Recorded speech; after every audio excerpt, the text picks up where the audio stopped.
তো এই গল্পের নায়কের নাম হচ্ছে সাব্বির। তো সে জামালপুরে থাকে।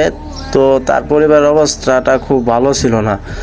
তো তার পরিবার এমন অবস্থা ছিল যে নুন আনতে পান্তা ভরা। এমন সময় তার বাবা তার জন্য চাকরি ঠিক করে ঢাকায়। তো তার 2 মাস পরে সাব্বির ঢাকায় আসে এবং তার অফিসে সে জয়েন করে।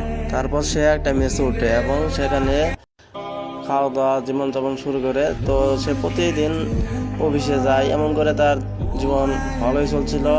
হঠাৎ করে একদিন সে অফিস থেকে তার মেসের উদ্দেশ্যে রওনা দেয় এবং মেসে আসার পর তার মেসের ওই পাশে একটা বাসা ছিল, বাসায় একটা মেয়ে থাকতো। তো এই গল্পে যে নায়িকা তার নাম হচ্ছে লামিয়ার বাড়ি সিরাজগঞ্জ। এবং তার মায়ের চাকরির সুবাদে সে ঢাকায় বসবাস করে।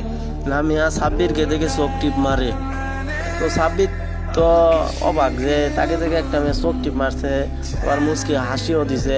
তো তারপর সাব্বিরের কিছু না বলে সে মেসে চলে যায়। সে এবং খাওয়া দাওয়া করার পর সেই দিনটা কোনোভাবে চলে যায়। তারপরে দিন সাব্বির যখন অফিস থেকে মেসের উদ্দেশ্যে রওনা দেয় এবং মেন গেটে আসে। তো ওই সময়ই লামিয়া বাসা থেকে বের হয় এবং মেন গেট থেকে যখন রাস্তার উদ্দেশ্যে বের হতে যাচ্ছে, এমন সময় লামিয়া ও সাব্বিরের সাথে সংঘর্ষ হয়। মানে দুইজনের মধ্যে ধাক্কা লাগার পর দুইজনই রাস্তায় গেটের সামনে পড়ে যায়। তো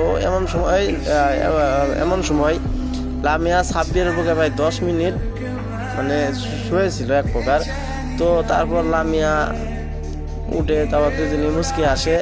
তো সেদিন লামিয়া কৌশল করে রাব্বিকে তার নাম্বার দেয় এবং তার ভালোবাসাটা লামিয়া যে সাব্বিরকে ভালোবাসি সেই কথাটা সে বলে দেয়, কিন্তু যে ভালোবাসি তোমাকে যে আমি ভালোবাসি এই কথা সাব্বিরকে সে বলো না।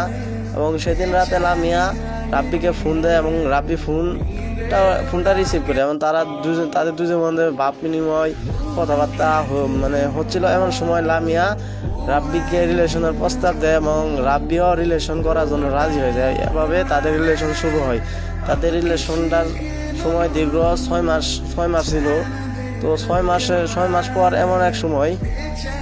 এমন একদিন লামিয়া রাব্বিকে ফোন দেয় যে আমার বাসা খালি। ওই দিন আবার রাব্বির অফিসে নাইট ডিউটি ছিল। আমার বাসা খালি, কেউ নাই, তুমি চলে আসো। তারপর রাব্বি লামিয়ার বাসায় যায়। তো লামিয়া লামিয়ার কথাই রাজি হয়ে রাব্বি ও লামিয়া দুইজনে রুম ডেট করে এবং তাদের রিলেশনটা আরো গাঢ় হয়। তো এভাবে তাদের রিলেশনটা ভালোই চলছে। এমন সময় লামিয়ার বাসা থেকে লামিয়ার জন্য বিয়ে ঠিক করে। কিন্তু লামিয়া তো সাব্বির ছাড়া কাউকে বিয়ে করবে না। তো সাব্বিরকে বিয়ে করার জন্য লামিয়া হাত কাটে, খাওয়া দাওয়া করে, নানা বিচ্ছিরি কাহিনী যা করার করে।